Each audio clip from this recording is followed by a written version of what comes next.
The earth is flat. There's a dome above us all. They're lying to us all.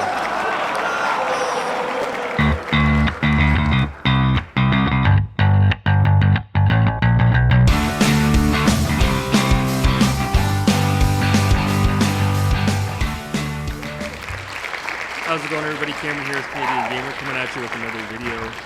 Got a couple of things to talk about here. Actually, I made a little bit of a list in my black book, so we'll go through each item one at a time. And the first thing I want to talk about, anyone that watched my last video, the idiot that posted the ad on the classifieds asking $16 for that Genesis case, he's now dropped his price down to $15. After all that, screw you, buddy.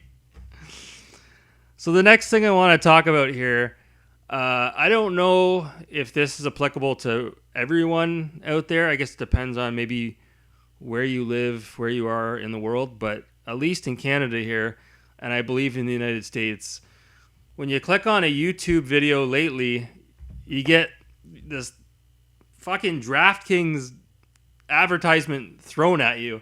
And it's got to be, I'm sorry, it's got to be one of the most obnoxious advertisements I've ever seen in my life. And I guess maybe that's what they're going for. They want it to stick in your head. So this ad pops up, and immediately you're sort of taken aback by this hot chick. Well, she's pretty hot. She's hot. And until she opens her mouth, and it's kind of like we've all been there. We've all, you know, come across a woman out there that was extremely attractive until she opens up her mouth and speaks, and you hear her voice, and it's like, oh fuck. It just like it drops the, you know, giving her a 9 or a 10, it drops it right down to like maybe a 4 or a 5. Well, this woman or this girl in this ad, she's got like a real obnoxious husky tone to her voice, and just her mannerisms. It's like, We've all been, you know, like I said, we've all seen these types of, not just women, men as well, out there in our everyday life, or, you know, the workforce. Maybe you're out at a social event and you come across someone that's extremely obnoxious. That's how this girl comes across. So you've got that going for you. And then the music is just really, really obnoxious as well. And even her dialogue in the commercial at the end, she's just like, make it rain. It's like, oh my God, what is this? Like 2001? Make it rain? Are we at the strip club here? Like, what the fuck? So it's almost worth paying whatever, what is it, $10 a month to have YouTube, what is it, premium, where you can turn the ads off. Holy fuck. I'm thinking about it. So the next thing I guess we'll talk about is Brett Weiss. Brett Weiss, everybody. So Brett Weiss, for those of you who don't know who he is, this is a guy who's sort of always been in the sort of the shadows of John Hancock, if you will. He's always sort of been nipping at his tail. And more recently, over the last 12 months, Brett Weiss has become one of the biggest Amico shills out there. And it's to the point where, like, nobody's really posting Amico content anymore. The console's basically DOA. Yet Brett Weiss is still grasping for that low-hanging fruit. And yesterday he posted another video, and he's talking about, I guess, the free gift that Tommy gave to everyone because of the third delay of the console. Tommy Tellerico gave away, I guess, some of his music catalog, his MP3s, if you will, and it doesn't really intrigue a lot of gamers out there. Let's be honest here. He's not giving away Led Zeppelin. He's not giving away GNR. I don't know that many people that listen to Tellerico's music. And so anyways, Brett Weiss, he was cherry picking, I guess, comments from various videos talking about, you know, people that were giving their feedback on this gift. And then Brett Weiss was asking for our feedback. You know, leave a comment on my channel. I'd like to hear your feedback. Well, fuck off. You blocked everybody under the sun, you asshole. Anyone that's ever given you feedback, Brett, you've blocked them. You blocked me. You blocked like thousands of people out there. So how are we supposed to give you feedback? Fucking guy. And like I said, he's just grasping at low-hanging fruit. He's got nothing to talk about. He's another Turbo Joe. His channel hinges on the backbone of the Amico. If the Amico doesn't exist, then his channel doesn't exist. And that's just the way that it is. So I just thought it was hilarious. He's asking for feedback. Yet anyone that gives that guy constructive feedback, he immediately blocks them in his comment thread. It's unbelievable, that guy. The next thing we'll talk about briefly here, touch base. Sonic Colors has been released for the, I guess, all the consoles. And I don't really know why this is being hyped up as much as it is. It's a Nintendo Wii game at its heart.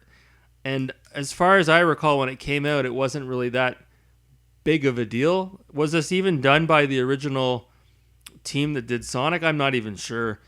But I just think it's ridiculous. No offense. I know someone out there that paid, I think, full retail for this game.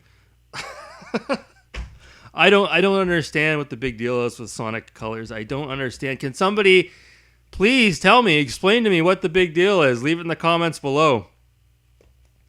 Crysis is getting a HD remaster. I think all 3 games, if I'm not mistaken, are being bundled into one nice package, being released for the PS5 and the Series X. I don't know if it's coming to the PS4 and the Xbox One. I'm not quite sure. I never played those games originally. They look pretty good, so I don't know. Maybe it's something that I might need to look into. It looks good. Speaking of HD remasters, we've talked about it on the channel before, and I'm going to mention it again right now. Next gen is no longer next gen. It's cross gen. Let's be honest here. We're living in a situation here in a time where nobody can get their goddamn hands on a PS5 or an Xbox One.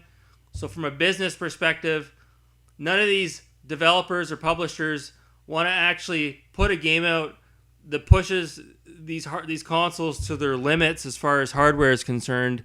They'd rather make games that are cross-gen, and that's why pretty much most of the games that are coming out right now are actually last-gen games that are getting a little bit of a touch-up with a touch-up brush and being thrown onto the PS5 and the Series X and the Series S.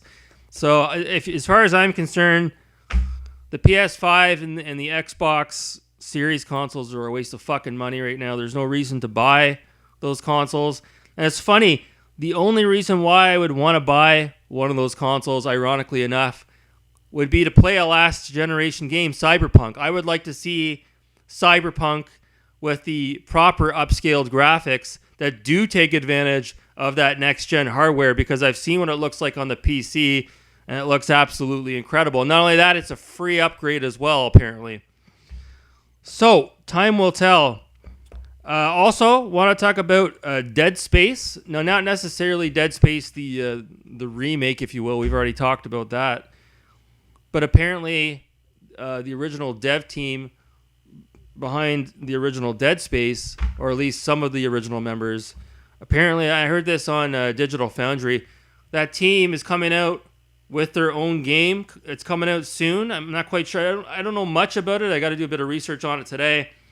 But apparently it is going to be kind of like a survival horror game as well. Kind of like Dead Space. But it sounds like it's a little bit more ambitious. So I'm really interested in that. So if you haven't heard about that, we're checking it out.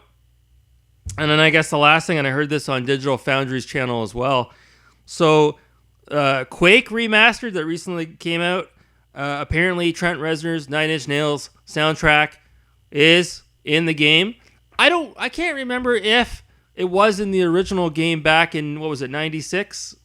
I'm not quite sure.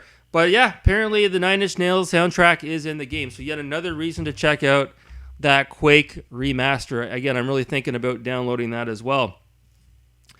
Interesting enough, again, Trent Reznor was supposed to provide the soundtrack to Doom 3, but alas, it was never meant to be. So that's pretty much it. I guess the only other thing I want to mention here, I'm going to do a separate video on it. This table back here, I'm going to try to actually paint it black to match the aesthetic in this room. Everything else, all my other game cabinets and cases are black as well. So I want to do kind of like a project video for that. And then also as well, I picked up 2 games last night on eBay of all places, free shipping. Best offer, I won the best offer bid on 2 sports games. I got Jack Nicklaus Golf for the Genesis and the original PGA Tour as well. So slowly but surely, the slowly but surely, the Sega Genesis golf game collection is starting to come into fruition. So that's it. Right about the 10-minute mark. I'm going to leave it there. Anyways, guys, we're getting closer to the weekend, so hang in there. Thanks so much for watching, guys. Have a great day.